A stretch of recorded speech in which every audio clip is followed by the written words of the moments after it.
ವರ್ಷಗಳಿಂದ ಕಾಡಾನೆಗಳ ಕಾಟ. ಒಂದು ಒಂಟಿ ಸಲಗ, ಇನ್ನೊಂದು ಗುಂಪಿನಲ್ಲಿ 8 ಆನೆ.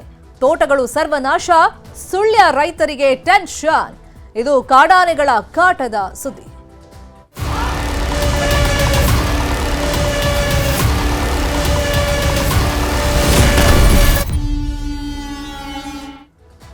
ಅಡಿಕೆಯ ಹಳದಿ ರೋಗದಿಂದ ಕಂಗೆಟ್ಟಿದ್ದಾರೆ ರೈತರು. ಪರ್ಯಾಯ ಬೆಳೆ ಬೆಳೆದರೂ ಕೂಡ ಕಾಡಾನೆಗಳ ಕಾಟ ಮಿತಿ ಮೀರ್ತಾ ಇದೆ.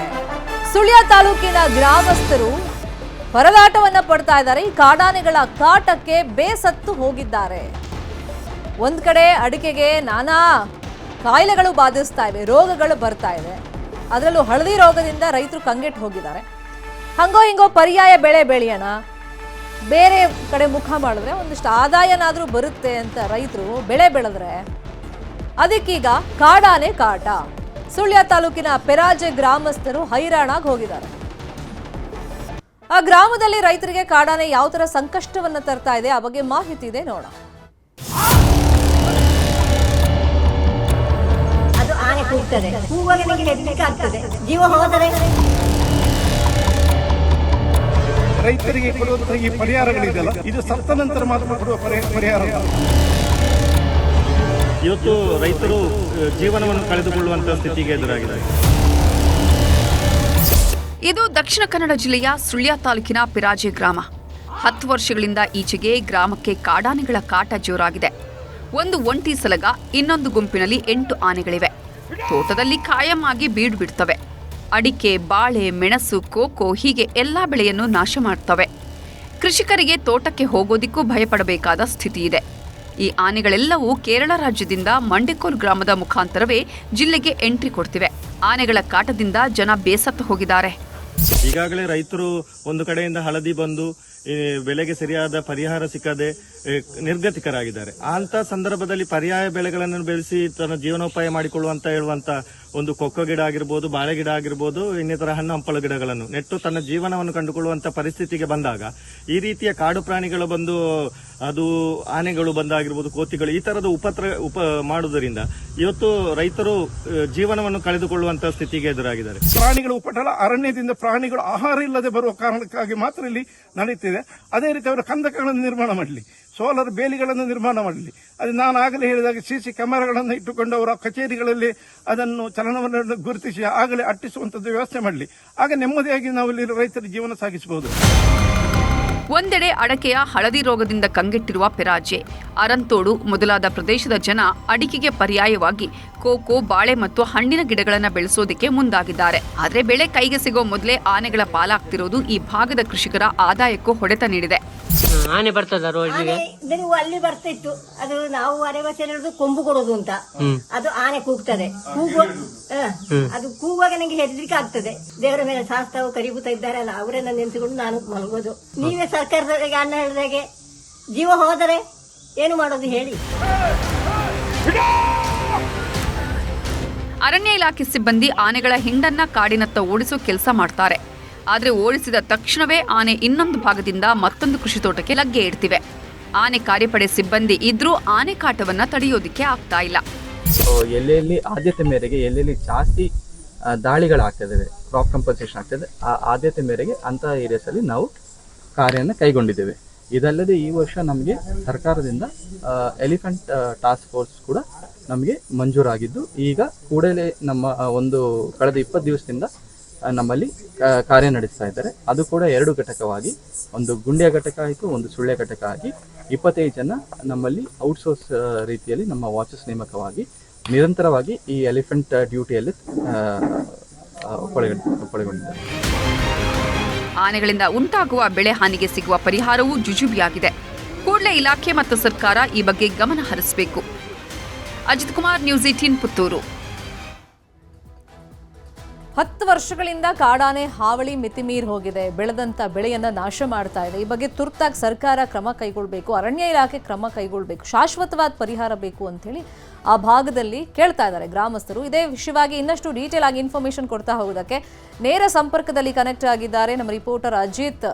10 ವರ್ಷಗಳಿಂದ ಕಾಡಾನೆ ಹಾವಳಿ ಇದೆ. ಒಂದು ಒಂಟಿ ಸಲಗ, ಮತ್ತೊಂದು ಗುಂಪಾಗೂ ಬರ್ತಾ ಇದೆ ಕಾಡಾನೆಗಳು. ಈಗ ಅರಣ್ಯ ಇಲಾಖೆಯವರು ಏನು ತಾತ್ಕಾಲಿಕವಾಗಿ ಏನು ಕೆಲಸ ಮಾಡ್ತಾ ಇದ್ದಾರೆ, ಯಾವ ತರ ಕಾರ್ಯಾಚರಣೆ ಮಾಡ್ತಾ ಇದ್ದಾರೆ? ಸುಳ್ಯ ಭಾಗದ ಪೆರಾಜ್ ಎನ್ನುವಂತ ಗ್ರಾಮಕ್ಕೆ ನಿರಂತರವಾಗಿ ಕಳೆದ 10 ವರ್ಷಗಳಿಂದ ಕಾಡಾನೆಗಳ ದಾಳಿ ಆಗ್ತಾ ಇದೆ. ಒಂದು ಒಂಟಿಸಲಗ ಮತ್ತು 8 ಗುಂಪಿನ ಆನೆಗಳು ಈ ಒಂದು ಪರಿಸರದಲ್ಲಿ ಕೃಷಿಯನ್ನು ನಾಶ ಮಾಡ್ತಾ ಇದೆ. ಈ ಒಂದು ಕಾಡಾನೆಗಳ ದಾಳಿಯನ್ನು ನಿಯಂತ್ರಿಸೋಸ್ಕರ ಅಲ್ಲಿನ ಗ್ರಾಮಸ್ಥರು ನಿರಂತರವಾಗಿ ಅರಣ್ಯ ಇಲಾಖೆ ಮತ್ತು ಸರ್ಕಾರಕ್ಕೆ ಮನವಿಯನ್ನು ಮಾಡಿದ್ದಾರೆ. ಆದ್ರೆ ಯಾವುದೇ ರೀತಿಯ ಸೂಕ್ತ ಪರಿಹಾರಗಳು ಈ ಒಂದು ಕಾಡಾನೆಗಳ ಹಾವಳಿಗೆ ಸಿಕ್ಕಿಲ್ಲ.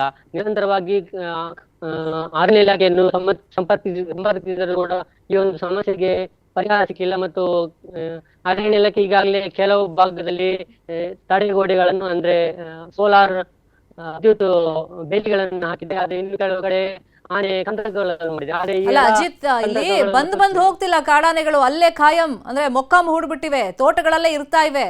ಹಂಗಾಗಿ ಅಲ್ಲಿ ಕಾರ್ಮಿಕರು ಬರಲ್ಲ ಹಿಂಗಾದ್ರೆ ಕೆಲಸ ಮಾಡಕ್ಕೆ. ಮಾಲೀಕರು ಏನ್ ಮಾಡಕ್ ಸಾಧ್ಯ? ಅದೇ ನಿರಂತರವಾಗಿ ಈ ಒಂದು ಪರಿಸರದಲ್ಲಿ ನಿರಂತರವಾಗಿ ಪ್ರತಿದಿನ ಕೂಡ ಈ ಒಂದು ಕಾಡಾನೆಗಳು ಸಿಗ್ತಾ ಇದೆ. ಒಂದಲ್ಲ ಒಂದು ತೋಟದಲ್ಲಿ ಕಾಡಾನೆಗಳು ನಿರಂತರವಾಗಿ ಸಿಗ್ತಾ ಇದೆ. ಆದ್ರೆ ಈ ಒಂದು ಕಾಡಾನೆಯನ್ನು ಓಡಿಸ್ಬೇಕು ಅನ್ನುವಂತ ಒಂದು ಮನವಿಯನ್ನು ಅರಣ್ಯ ಇಲಾಖೆಗೆ ಮಾಡಿದ್ರು ಕೂಡ ಅರಣ್ಯ ಇಲಾಖೆಗೆ ಕೂಡ ಸಿಬ್ಬಂದಿಗಳ ಕೊರತೆಯಿಂದಾಗಿ ಈ ಒಂದು ಕಾರ್ಯ ಮಾಡ್ಲಿಕ್ಕೆ ಆಗ್ತಾ ಇಲ್ಲ. ಆದ್ರೆ ತನ್ನ ಇರುವ ಸಿಬ್ಬಂದಿಗಳನ್ನು ಬಳಸಿಕೊಂಡು ಅರಣ್ಯ ಇಲಾಖೆ ಈ ಒಂದು ಕಾಡಾನೆಗಳನ್ನು ಒಂದ್ ಕಡೆಯಿಂದ ಇನ್ನೊಂದ್ ಕಡೆಗೆ ಓಡಿಸುವಂತ ಪ್ರಯತ್ನ ಮಾಡ್ತಾ ಇದೆ. ಆದ್ರೆ ಈ ಒಂದು ಪ್ರಯತ್ನಕ್ಕೆ ಈ ತನಕ ಯಶಸ್ವಿ ಸಿಕ್ಕಿಲ್ಲ. ಈಗ ಅಂದಾಜು ಎಷ್ಟು ನಷ್ಟ ಆಗ್ತಿದೆ ರೈತರಿಗೆ? ಈ ಬೆಳೆ ನಷ್ಟ ಎಷ್ಟಾಗ್ತಿದೆ? ಈಗ ಪರಿಹಾರ ಏನೋ ಕೊಡ್ತಾ ಇದಾರೆ, ಇಲ್ಲ ಅಂತಲ್ಲ, ಅದು ಎಷ್ಟು ಮಟ್ಟಿಗೆ ಸಾಕಾಗುತ್ತೆ ಅನ್ನೋದು ಕೂಡ ಪ್ರಶ್ನೆ. ಅಂದಾಜು ಎಷ್ಟು ನಷ್ಟ ಆಗ್ತಿದೆಯಂತೆ ಈ ಕಾಡಾನೆಗಳಿಂದ? ನಿರಂತರವಾಗಿ ವರ್ಷಕ್ಕೆ ಲಕ್ಷಕ್ಕೂ ಮಿಕ್ಕಿದ ಒಂದು ನಷ್ಟಗಳು ಈ ಒಂದು ಕಾಡಾನೆಗಳ ಹಾವಳಿಯಿಂದ ಆಗ್ತಾ ಇದೆ. ಅಂದ್ರೆ ಕೇವಲ ಬೆಲೆ ಮಾತ್ರ ಅಲ್ಲ, ಈ ಒಂದು ತೋಟಗಳಿಗೆ ಅಳವಡಿಸುವಂತಹ ಸ್ಪ್ರಿಂಕ್ಲರ್ಗಳು ಮತ್ತು ನೀರಿನ ಪೈಪ್ಲೈನ್ ಗಳನ್ನು ಕೂಡ ಈ ಒಂದು ಕಾಡಾನೆಗಳು ಹಾನಿ ಮಾಡ್ತಾ ಇದೆ. ಈ ಕಾರಣಕ್ಕಾಗಿ ಒಮ್ಮೆ ಒಂದು ಪೈಪ್ಲೈನ್ ಹಾಕ್ಬೇಕಾದ್ರೆ ಒಂದು ತೋಟಕ್ಕೆ 3 ರಿಂದ 4 ಲಕ್ಷ ರೂಪಾಯಿಗಳ ಖರ್ಚು ತಗಲ್ತದೆ. ಈ ಕಾರಣಕ್ಕಾಗಿ ಈ ಒಂದು ಆನೆಗಳು ಬಂದ ಸಂದರ್ಭದಲ್ಲಿ ಈ ಎಲ್ಲ ಪೈಪ್ಗಳನ್ನು ಒಡೆದು ಹಾಕುವುದರಿಂದಾಗಿ ಪ್ರತಿ ವರ್ಷ 2 ರಿಂದ 3 ಲಕ್ಷ ರೂಪಾಯಿ ಒಂದು ನಷ್ಟ ಸಂಭವಿಸ್ತಾ ಇದೆ. ಆದ್ರೆ ಅರಣ್ಯ ಇಲಾಖೆ ಮಾತ್ರ ಈ ಒಂದು ನಷ್ಟಕ್ಕೆ ಕೇವಲ 1,000-2,000 ಆ ರೀತಿಯಲ್ಲಿ ಜುಜುಬಿಯಾದ ಒಂದು ಪರಿಹಾರ ನೀಡ್ತಾ ಇದೆ. ಇದು ಈ ರೈತರಿಗೆ ಯಾವುದೇ ಒಂದು ಪರಿಹಾರ ಇದು ಸರಿಯಾಗಿ ಸಿಗ್ತಾ ಇಲ್ಲ ಮತ್ತು ಇದರಿಂದ ಈ ಪರಿಹಾರದಿಂದ ಯಾವುದೇ ಅವರ ಸಮಸ್ಯೆ ನೀಗಿಸಲು ಸಾಧ್ಯವಿಲ್ಲ ಎನ್ನುವಂತ ಒಂದು ಆರೋಪವನ್ನು ಕೂಡ ಕೃಷಿಕರು ಮಾಡ್ತಾ ಇದ್ದಾರೆ. ಅಜಿತ್, ಈಗ ಕಾಡಾನೆ ಬಂದಿದೆ, ಇಲ್ಲಿ ಬನ್ನಿ ಕಾರ್ಯಾಚರಣೆ ಮಾಡಿ ಅಥವಾ ವಾಪಸ್ ಅದನ್ನ ಕಾಡಿಗೆ ಓಡಿಸಿ ಅಂತ ಫೋನ್ ಮಾಡಿದಾಗ ಮಾಹಿತಿ ಕೊಟ್ಟಾಗ ಮಾತ್ರ ಅರಣ್ಯ ಇಲಾಖೆ ಸಿಬ್ಬಂದಿ ಅಧಿಕಾರಿಗಳು ಬರ್ತಾರ? ಅಥವಾ ಈಗ ನೀವೇ ಹೇಳದಂಗೆ ಅಲ್ಲಿ ಯಾವ್ದಾದ್ರು ಒಂದು ತೋಟದಲ್ಲಂತೂ ಖಾಯಂ ಅದು ಕಾಣಿಸುತ್ತೆ, ಪ್ರತಿದಿನನೂ ಕಾಣಿಸುತ್ತೆ ಬೆಳೆ ನಾಶ ಮಾಡಕ್ ಬರ್ತಿದೆ ಅಂತ. ಹಂಗಾಗಿ ನಿರಂತರವಾಗಿ ಅರಣ್ಯ ಇಲಾಖೆಯವರು ಕಾರ್ಯಾಚರಣೆ ಮಾಡ್ತಾ ಇದ್ದಾರಾ ಅಥವಾ ಇನ್ಫಾರ್ಮೇಶನ್ ಕೊಟ್ಟಾಗ ಮಾತ್ರ ಬಂದು ಹೋಗ್ತಾರಾ? ಈ ಒಂದು ಪರಿಸರದಲ್ಲಿ ಅರಣ್ಯ ಇಲಾಖೆಯ ಸಿಬ್ಬಂದಿಗಳು ಅಂದ್ರೆ 2-3 ಸಿಬ್ಬಂದಿಗಳು ನಿರಂತರವಾಗಿ ಕಾರ್ಯಾಚರಣೆ ಮಾಡ್ತಾ ಇದ್ದಾರೆ ಮತ್ತು ಎಲ್ಲ ಒಂದು ಮಾಹಿತಿಯನ್ನು ಹಂಚುವಂತ ಮತ್ತು ತನ್ನ ವೆಹಿಕಲ್ಗಳಲ್ಲಿ ಈ ಒಂದು ಆನೆಗಳು ಇದೆ ಎನ್ನುವಂತ ಒಂದು ಮಾಹಿತಿಯನ್ನು ಸಾರ್ವಜನಿಕರಿಗೆ ನೀಡುವಂತಹ ಪ್ರಯತ್ನವನ್ನು ನಿರಂತರವಾಗಿ ಮಾಡ್ತಾ ಇದ್ದಾರೆ. ಆದ್ರೆ ಈ ಬಗ್ಗೆ ಮಾತಾಡೋದಕ್ಕೆ ಸುಳ್ಯ ಶಾಸಕಿ ಆಗಿರುವಂತಹ ಭಾಗೀರಥಿ ಮುರುಳಿ ಅವರು ನಮ್ಮ ಜೊತೆ ದೂರವಾಣಿ ಸಂಪರ್ಕದಲ್ಲಿ ಕನೆಕ್ಟ್ ಆಗಿದ್ದಾರೆ. ಮೇಡಮ್, ಗುಡ್ ಮಾರ್ನಿಂಗ್, ನಮಸ್ತೆ. ಗುಡ್ ಮಾರ್ನಿಂಗ್, ನಮಸ್ತೆ. ಈಗ ಪೆರಾಜೆ ಸುಳ್ಯ ಭಾಗದಲ್ಲೇ ಕಾಡಾನೆ ಹಾವಳಿ ನಿರಂತರವಾಗಿ 10 ವರ್ಷದಿಂದ ಆಗ್ತಾ ಇದೆ. ನಾವು ಅಡಿಕೆ ಬೆಳೆದ್ರೆ ಹಳದಿ ರೋಗದ ಕಾಟ, ಪರ್ಯಾಯ ಬೆಳೆ ಬೆಳೆದ್ರೆ ಕಾಡಾನೆ ಕಾಟ. ಏನ್ ಮಾಡ್ಬೇಕು? 10 ವರ್ಷದಿಂದ ನಮಗೆ ಸಮಸ್ಯೆಗಂತೂ ಪರಿಹಾರ ಸಿಕ್ಕಿಲ್ಲ. ಕಾಡಾನೆ ಪ್ರಾಬ್ಲಮ್ ಹೇಳ್ತಾ ಇದ್ರು. ಈಗಾಗಲೇ ಅದರ ಬಗ್ಗೆ ತುಂಬಾ ಸಲ ನಾವು ಅಧಿಕಾರಿಗಳನ್ನ ಕರೆದು ಅಲ್ಲಲ್ಲಿ ಮೀಟಿಂಗ್ ಮಾಡಿದ್ದೇನೆ. ಮೀಟಿಂಗ್ ಮಾಡಿ ಈಗಾಗಲೇ ಸೋಲಾರ್ ಬೇಲಿಗಳನ್ನು ಅಳವಡಿಸುವಂತದ್ದು ಆಗಿದೆ, ಮತ್ತೆ ಕಂದಕಗಳನ್ನು ಮಾಡುವಂತ ಕೆಲಸ ಆಗಿದೆ. ಆದ್ರೂ ಕೆಲವೊಂದು ಆ ಪ್ರದೇಶದಲ್ಲಿ ಬರುವಂತ ಆನೆಗಳನ್ನು ಏನು ಮಾಡುವಂಗಿಲ್ಲ. ಆದ್ರೆ ಈಗಾಗಲೇ ನಾವು ಅದಕ್ಕೆ ಆನೆ ಕಾರಿಡಾರಿಗೆ ಈಗ ನಮಗೆ ಗ್ರಾಂಟ್ ಕೊಡುವ ಹಾಗೆ ಅದನ್ನು ಮಾಡುವುದಂತೇಳಿ ಸರ್ಕಾರ ಕೂಡ ಅದರ ಬಗ್ಗೆ ಕ್ರಮ ತಕೊಂಡು ಮಾಡ್ತಾ ಇದೆ. ಈಗಾಗಲೇ ನಮ್ಗೆ ಗುಂಡ್ಯದಲ್ಲಿ ಆನೆ ಕಾರಿಡಾರಿಗೆ ಸೈಟ್ ಕೂಡ ನೋಡಿ ಆಗಿದೆ.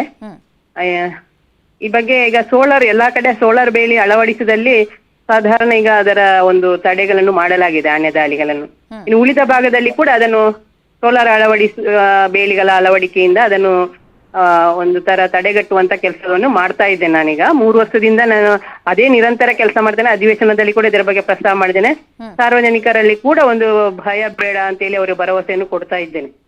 ಅಂದ್ರೆ ಈಗ ಪ್ರಾಬ್ಲಮ್ ಏನಾಗ್ತಿದೆ ಅಂದ್ರೆ ಒಂದಲ್ಲ ಒಂದ್ ತೋಟದಲ್ಲಂತೂ ಪ್ರತಿದಿನ ಕಾಡಾನೆ ಕಾಣಿಸ್ಕೊಳ್ತಿದೆ. ಅಲ್ಲಿಗೆ ರೈತರು ಹೋಗೋಕ್ಕೂ ಕಷ್ಟ ಆಗ್ತಿದೆ, ಕೆಲಸ ಮಾಡೋನ್ ಕರ್ಕೊಂಡು ಹೋಗೋಕೆ ಅಂದ್ರೆ ಕೂಲಿ ಕಾರ್ಮಿಕರನ್ನ ಕರ್ಕೊಂಡು ಹೋಗೋಕ್ಕೂ ಕಷ್ಟ, ಯಾಕಂದ್ರೆ ಹೆದರ್ಕೊಳ್ತಾರೆ ಆಬ್ವಿಯಸ್ಲಿ ಆನೆ ಇದೆ ಅಂದ್ರೆ. ಆನೆ ಟಾಸ್ಕ್ ಫೋರ್ಸ್ ಕೂಡ ಸುಳ್ಯದಲ್ಲಿ ಆಗ್ತಾ ಇದೆ.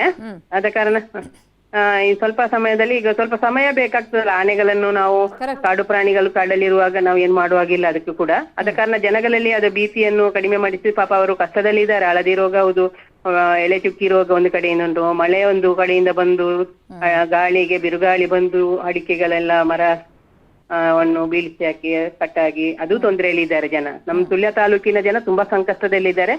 ಇದನ್ನು ಸರ್ಕಾರದ ಗಮನಕ್ಕೆ ತಂದು ಶೀಘ್ರದಲ್ಲಿ ಅದಕ್ಕೆ ಪರಿಹಾರ ಕಂಡುಕೊಳ್ಳುವಂತೆ ಮಾನ್ಯ ಸಚಿವರಿಗೆ ಮತ್ತೆ ಮನವಿಯನ್ನು ಮಾಡಿದ್ದೇನೆ. ಇನ್ನೊಮ್ಮೆ ಬೇಕಾದ್ರೆ ನಾನು ಟೀಮ್ ಅನ್ನು ಕರ್ಕೊಂಡು ಹೋಗಿ ಇನ್ನೊಮ್ಮೆ ಅವರು ಆಗದಿದ್ರೆ ಮತ್ತೆ ಉಗ್ರವಾದ ಪ್ರತಿಭಟನೆ ಮಾಡ್ಲಿಕ್ಕೂ ನಾವು ತಯಾರಿದ್ದೇವೆ. ಅಲ್ಲ, ಇನ್ನೊಂದು ರಿಕ್ವೆಸ್ಟ್ ಅವ್ರು ಮಾಡ್ಕೊಂಡಿದ್ದಾರೆ. ಈಗ ಕಾಡಾನೆ ದಾಳಿ ಮಾಡ್ಬಿಡುತ್ತೆ, ಬೆಳೆ ಎಲ್ಲ ಹಾಳಾಗ್ಬಿಡುತ್ತೆ, ನಮಗ್ ಪರಿಹಾರ ಅಂತ ಸಿಗೋದು ಜುಜ್ಬಿ, ಅದು ಏನಕ್ಕೂ ಸಾಕಾಗಲ್ಲ, ಲಕ್ಷಾಂತರ ರೂಪಾಯಿ ನಮ್ಗೆ ಇಲ್ಲಿ ನಷ್ಟ ಆಗಿರುತ್ತೆ. ಸೂಕ್ತ ರೀತಿಯಲ್ಲಿ ಅಟ್ಲೀಸ್ಟ್ ಒಂದು ಪರಿಹಾರನಾದ್ರೂ ಕೊಡ್ಬೇಕು ಸರ್ಕಾರ. ಅದೇ ಅದಕ್ಕೂ ಕೂಡ ಇದರ ಬಗ್ಗೆ ಮಾಹಿತಿಯನ್ನು ಕರ್ಕೊಂಡು ರೈತರಿಂದ ಪರಿಹಾರಕ್ಕಾಗಿ ಈಗ ಅವ್ರು ಎಷ್ಟು ವರ್ಷ ನಮ್ದೇನು ಇಯರ್ಲಿ ಬೆಲೆ ಅಲ್ಲ, ಅದು ಜೀವ ಎಷ್ಟು ವರ್ಷ ಇರ್ತದ ಅವರು ಒಂದು 10 ವರ್ಷದವರೆಗೆ ಅದನ್ನು ಸಾಕಿ ನಮಗೆ ಮತ್ತೆ ಫಸಲು ಬರುವಂತದ್ದು.